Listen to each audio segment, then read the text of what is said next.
Olá, eu sou Lorena Rodrigues e está começando mais um Comercast itinerante, diretamente do escritório da Comerc Energia em Florianópolis. Aqui falamos sobre energia e sustentabilidade com conversas que podem transformar a sua empresa. No episódio de hoje vamos falar sobre gestão no mercado livre de energia para a região sul do Brasil, um mercado que vem crescendo de forma consistente nos últimos anos. Vamos nessa? Hoje eu recebo dois convidados que atuam diretamente na assessoria e gestão de clientes no Mercado Livre. Peter Rames, gerente de relacionamento, e Mariana Pintarelli, coordenadora de relacionamento de Santa Catarina da Comerc Energia. Sejam muito bem-vindos ao Comercast. Obrigada, Lorena. Prazer estar aqui e legal vocês estarem aqui com a gente no escritório de Floripa hoje. Obrigado, Lorena. Prazer estar com vocês aqui. Peter, Mariana, para começar, o que significa fazer a gestão de um cliente no Mercado Livre de energia? Legal, Lorena. Acho que é uma pergunta bem interessante e eu vejo que a gestão do Mercado Livre a gente pode dividir em três grandes tópicos, né? Que a gente, são macrotópicos que a gente tem aqui. O primeiro seria a estratégia, a gente verificar como é que é o consumo dessa empresa, quais são os picos de energia que ela tem, horário, entender se existe algum tipo de sazonalidade dentro dessa companhia, quais são os objetivos, né, de produção que existem dessa companhia e adequar um produto de energia que una ali o ideal, digamos assim, que essa empresa consome versus, né, preço, versus risco que a gente vê no mercado, né? Eu acho que o segundo macrotópico que a gente pode colocar aqui é a parte de monitoramento contínuo. Ou seja, o mercado de energia ele é um mercado muito dinâmico, né? Ele muda o tempo todo, a gente tem variações regulatórias, variações de preço, variações de clima, de temperatura, e tudo isso impacta um pouco no consumo do cliente. Então, a gente acaba tendo esse monitoramento contínuo de modo que, ao passo que a gente definiu uma estratégia, definimos um target, definimos um objetivo na parte de economia e mercado livre, se isso muda no meio do caminho, e a gente sabe que isso vai acontecer, isso vai mudar, a gente também ajusta a rota nessa parte, né, do consumo, nessa parte dos contratos de energia no mercado livre. E eu acho que o terceiro macrotópico que eu posso trazer aqui é a agregação de competitividade. O que é isso, né?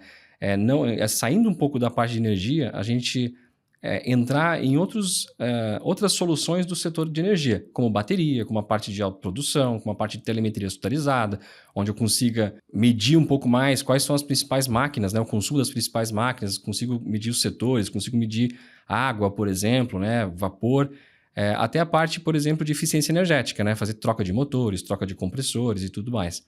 Então, eu acho que quando a gente envolve essas três áreas, né, esses três macrotópicos, a gente acaba, digamos assim, tranquilizando a indústria, né, o empresário, a empresa, de modo que ele consiga focar no seu negócio e essa parte de energia ele tem uma certa tranquilidade, de modo que a gestora esteja gerindo isso tudo para ele. Boa, Peter. Acho que dá pra gente até fazer uma analogia, talvez, com os aplicativos de trânsito aí, né? Quase que a gestão é como se fosse o Waze da energia, né? Então, a gente pensa aí qual que é o caminho, né? O objetivo, onde que o cliente quer chegar, define a melhor rota, então faz ali a melhor estratégia de contratação. Vamos no caminho junto com ele, né? Analisando sempre ali o que tá acontecendo. Então, eventualmente, se tiver um percalço, qualquer coisa no meio do caminho, a gente recalcula, aproveita alguma janela, alguma coisa assim, e fica sempre de olho, né? A ideia é sempre ter aí o caminho mais confortável e, né, falando aqui de mercado livre de energia, mais econômico, né, mais otimizado para o cliente. E lembrando que gestão não é só de consumidor, né? Acho que a gente aqui deu um exemplo bastante consumidor, mas a gente atende também comercializadoras, né, geradores, então usinas das mais variadas fontes, e distribuidoras, né? Inclusive, a gente gravou recentemente aí um Comercast bem legal com um cliente nosso, a Serbranorte, uma permissionária aqui de Santa Catarina, que esteve aqui também no nosso escritório e compartilhou aí as experiências deles no Mercado Livre. Foi bem legal, recomendo. Perfeito, inclusive esse episódio já está no ar, você pode acompanhar aí, é só acessar o nosso canal no YouTube. E como vocês enxergam o mercado de energia hoje no Brasil? Então, Lorena, o que a gente vê no mercado hoje é que o mercado está cada vez mais dinâmico, com várias soluções se apresentando para os clientes, né, que estão nesse mercado livre de energia, mais renovável na parte de sustentabilidade, principalmente, e robusto. E falando de robustez, hoje praticamente 50% do consumo da energia do Brasil já transita no mercado livre. Então é bastante coisa. E se a gente olhar pela parte da indústria, que para elas, né, essa realidade de mercado livre já vem de mais tempo, a gente está falando que hoje 95% das indústrias já estão nesse mercado também. Para o comércio é uma coisa mais recente. Em decorrência aí da abertura de mercado, a gente viu que essa migração vem acontecendo de alguns anos para cá. Uma coisa um pouco mais nova aí acontecendo. Mas essas migrações, elas já representam 45% hoje do consumo de energia desse nicho no Mercado Livre, o que é bastante coisa. E se a gente pegar hoje o total de consumidores que a gente tem no país, que estão nesse mercado, a gente está falando de 79 mil. Né? Ou seja, nesses Bem últimos... significativo. Né? Bastante. Inclusive, nesses últimos 12 meses, a gente teve um acréscimo aí de 50% desse valor. Então, é bastante representativo, mostra a consolidação dessa oportunidade que a gente fala aqui para as indústrias. Enfim, a gente fala sempre bastante indústria aqui, mas vale para hospital, para shopping, para qualquer tipo de empresa que, né, consome bastante energia, para ter essa redução de custos na parte de energia. Perfeito, né, Peter? E falando de região sul mesmo, a gente tem hoje 18 mil consumidores, né, nos estados do Paraná, Rio Grande do Sul e Santa Catarina. Então, uma fatia aí bem expressiva de consumidores aqui na região sul.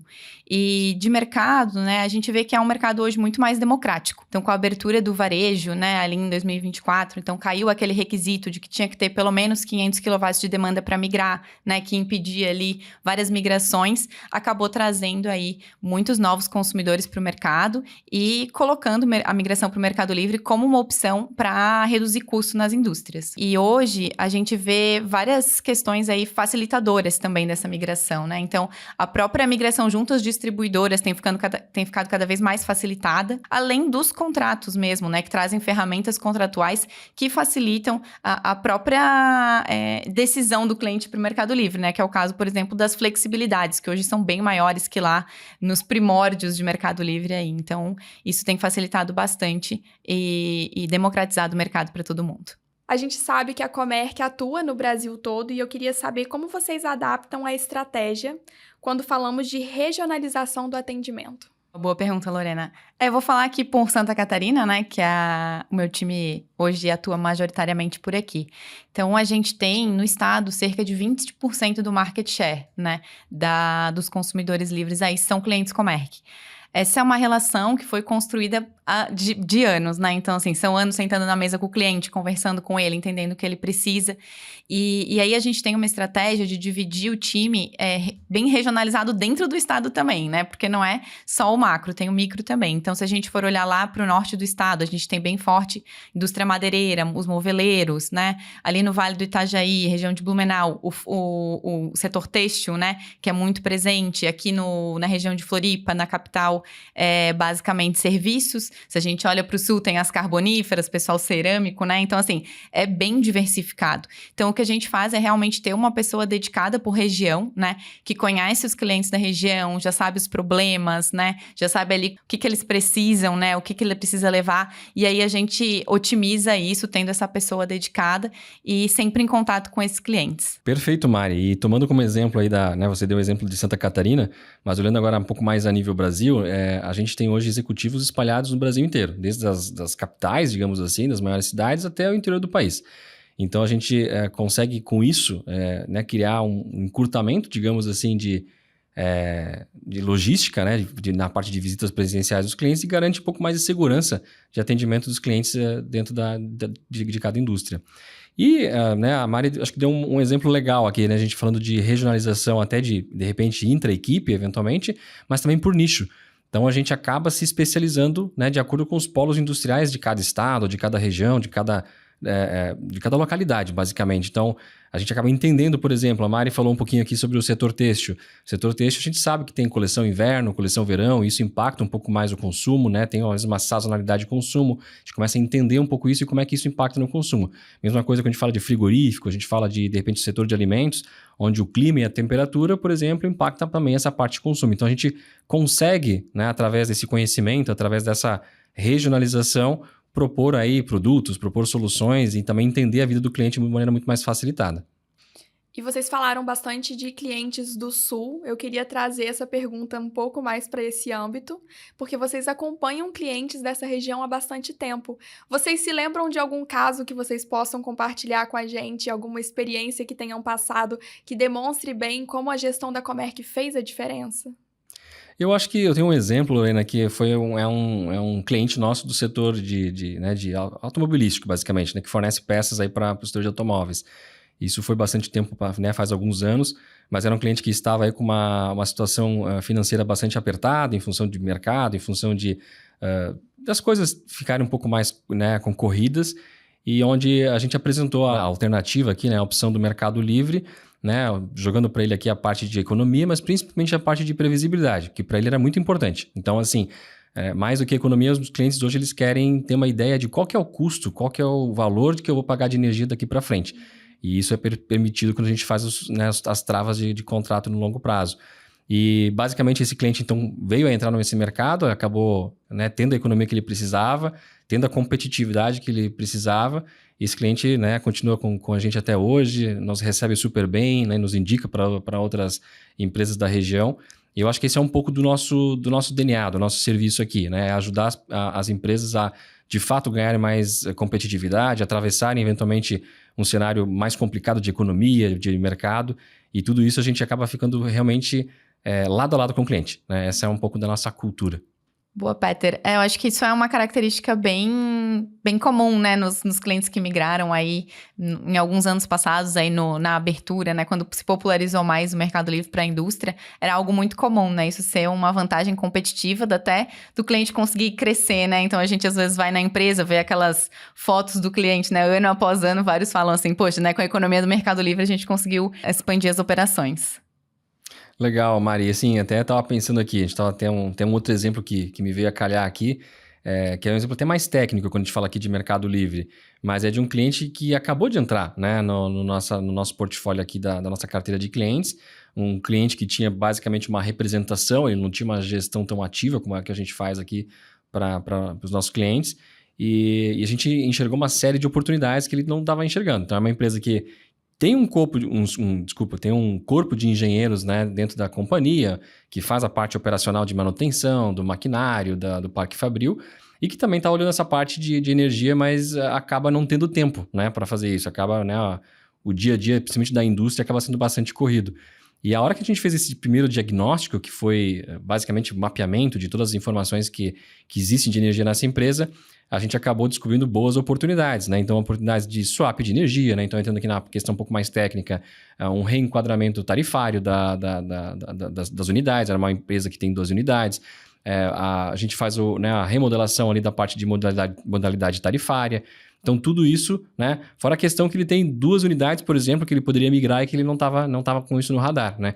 Então, a gente somando, por exemplo, toda a economia que ele terá agora nos próximos 12 meses, a gente chegou num patamar de 3 milhões, mais ou menos 3 milhões e meio. Bastante representativo. Então, assim, acho que é isso que, né, respondendo a sua pergunta, né, concluindo aqui o que você perguntou, eu acho que essas coisas que tanto eu como a Mari aqui comentamos, que no frigir dos ovos fazem a diferença no dia a dia da gestão. Complementando, né, Peter, acho que tem a parte também, a Lorena perguntou aqui sobre cases, né, mas eu acho que é muito o dia a dia também, né, tudo isso que você falou de enquadramento tarifário, enquadramento de modalidade, né, análise de demanda, enfim, parte de swap, isso é algo que a gente olha mensalmente para os nossos clientes, para não dizer aí diariamente, né, que a gente está olhando aqui, acompanhando, né, a performance dos nossos clientes. Mas, como eu falei lá no começo, é uma questão também, muitas vezes, de readequar as rotas, né? Então, assim, a gente teve aí, por exemplo, agora a questão do tarifaço, né? Então, várias indústrias aqui que a gente atende tiveram uma redução brusca de consumo, né? Devido a um evento pontual. E aí, a questão também da gente ser rápido no gatilho ali e oferecer, né? Muitas vezes, poxa, vai ser um mês só que eu vou ter lá uma redução, eu não posso fazer toda uma movimentação da minha fábrica. Então, poxa, vamos fazer uma operação de swap, né? Eu costumo chamar aqui de redução de dano, né? Vamos tentar fazer o mais barato possível para o cara enfrentar isso, né? Então, isso é uma coisa que a gente debate muito e está sempre muito perto dos clientes. Acho que são cases pequenininhos de sucesso aí, mas que são coisas que a gente ainda consegue agregar no dia a dia, né? Ainda mais pensando em um mercado onde 94%, 95% da indústria já está no Mercado Livre, a gente tem que levar as pequenas vitórias também, né? E olhando para frente, qual é a perspectiva de crescimento do Mercado Livre? O que ainda pode ser explorado? Legal, essa é uma boa pergunta também. Eu acho que a Mari depois vai conseguir complementar um pouquinho, mas eu vejo um mercado cada vez mais digital, é o que a gente vem percebendo aí na prática, um mercado mais transparente, com mais opcionalidades, principalmente contratuais, que a gente tem verificado, e principalmente mais integrado, né, com as diversas soluções que já existem hoje no setor de energia. Falando, por exemplo, de bateria, falando de eficiência energética, autoprodução, e por aí vai. Telemetria também é um exemplo, né? Então, a gente, olhando hoje pela perspectiva de quem já está no Mercado Livre, vamos pegar o pessoal que, né, as indústrias, aí o pessoal que já está nesse mercado, o que dá para a gente fazer, né? Qual que é a previsão disso? Então, por exemplo, a gente pegar oportunidades na parte de autoprodução, onde você consegue ancorar, por exemplo, a parte de custo de energia no futuro e aliando isso à parte de sustentabilidade, né? Ao ESG. A mesma coisa a parte de baterias. A gente tem aqui uma possibilidade de fazer a manobra, por exemplo, do consumo do consumidor. Então, né, utilizar aí, digamos assim, uma estratégia mais do consumo horário, né? Você utilizar horas, né, que o preço de energia está um pouco mais barato para carregar essa bateria e a hora que o preço está um pouco mais caro, a gente utiliza essa energia que está armazenada, além de servir também como backup. Então, esse eu acho que vai ser o grande desafio daqui para frente, né? O grande segredo que é fazer essa integração dessas outras soluções junto para quem já está nessa parte de mercado livre. E tem também uma outra coisa correndo aqui em paralelo, que é a abertura de mercado. Então, a abertura de mercado, a gente já viu uma primeira etapa acontecendo, que é basicamente empresas com uma demanda um pouco menor, né, um custo um pouco mais baixo, podendo também usufruir dos benefícios do mercado livre, mas a gente já está vislumbrando aqui uma etapa, né, que é a gente ter esse mercado livre nas nossas residências. Então, nós nas nossas casas, a gente vai poder escolher, assim como a gente escolhe hoje um plano de celular, por exemplo, né? Um plano de telefonia, a gente vai poder também escolher o plano de energia. E aí, Mari, acho que pode complementar um pouquinho, né? Mas é isso aí, né, Peter? Acho que é a questão de quem já está no Mercado Livre hoje, né? Pode se diferenciar por essas questões que você falou, né? Baterias, autoprodução, questão até de telemetria setorizada também, né? De olhar ali no ponto, não mais no ponto da fronteira, né? Que é a entrada da energia, mas olhar no ponto a ponto, onde é que eu posso otimizar, o que eu posso fazer de alguma automação ali para evitar uma ultrapassagem de demanda, alguma coisa nesse sentido. Então, tem muito isso. E essa questão da abertura do mercado, com certeza, aí é o futuro, né? Então, a gente vê várias medidas, enfim, aí em tramitação, né? Tanto na esfera política, como na esfera do setor também, né? Bastante conversa a respeito disso. Então, em breve, aí, como em outros países onde isso já é realidade, a gente também deve ter esse benefício, né? Do Mercado Livre, conseguir escolher de quem que vai comprar energia aí na nossa casa também. Então, isso aí, estamos ansiosos por esse futuro aí, né, Peter? É o que a gente vem trabalhando aqui na Comerc, né? A gente vem se preparando e se planejando para esse momento, né? Que seria essa, né, digamos assim, uma nova fase desse nosso mercado. Então, né, acho que resumindo o que eu e a Mari comentamos aqui, acho que a gente vê ainda um crescimento muito forte, né? Na parte de mercado livre, um mercado muito promissor. Perfeito. Agora eu quero propor um bate-bola para vocês. Quero que vocês digam a primeira coisa que vier na cabeça conforme os temas que eu vou colocando aqui. Volatilidade ou previsibilidade? Previsibilidade. Contrato curto ou longo? Nenhum nem outro. Vamos ter que conhecer o cliente primeiro antes de responder essa. Contrato de energia é só preço? Não, com certeza não, né? É bem importante a gente avaliar contraparte, ferramentas, bastante coisa aí além de preço. Também respondo que não. Hoje o valor do contrato está muito nas opcionalidades do contrato. Uma métrica para acompanhar semanalmente? Olha, uma métrica só é difícil, mas eu vou escolher dados de medição. Eu não sei, viu? Acho que é mais uma pergunta que depende do cliente, né? Então, a gente, como gestor, tá aqui para trazer a métrica que ele quiser enxergar. Um mito sobre o Mercado Livre que vocês derrubariam em uma frase? Mercado Livre vai me dar muito trabalho. Eu diria que o mito seria o Mercado Livre tem 0 riscos. Ele tem alguns riscos e o nosso trabalho aqui na parte de gestão é exatamente minimizá-los o máximo possível. E para finalizar, se vocês fossem o cliente, o que não fariam? Olha, eu com certeza não faria um contrato de energia, uma contratação de energia sem antes simular cenários futuros, né, de preço, de carga, né, para a gente desenhar bem certinho aqui e tomar a decisão mais acertada. Eu acho que eu colocaria não tomar nenhuma decisão precipitada. A gente tá num mercado, né, esse ano aí bastante tumultuado com MP e tudo mais, mas é sempre importante a gente sentar, conversar, olhar junto e tomar a decisão em conjunto com o nosso cliente, a decisão mais acertada, né? Não precisa ter pressa, vamos analisar com calma. Peter, Mariana, muito obrigada por esse papo, obrigada por compartilharem a experiência e a visão de vocês sobre o mercado de energia no Sul. Legal, Lorena, obrigado você, a equipe do Comercast, foi um prazer estar aqui hoje com vocês. Obrigada, foi super legal compartilhar um pouquinho com você e para os nossos clientes que estão assistindo, estamos esperando vocês aqui no escritório. Se você gostou desse episódio, compartilhe com quem também se interessa pelo tema. Aproveita e segue a Comerc nas redes sociais, somos Comerc Energia em todas as plataformas. E se estiver assistindo pelo YouTube, se inscreva no canal e ative as notificações para não perder os próximos episódios. Obrigada e até a próxima!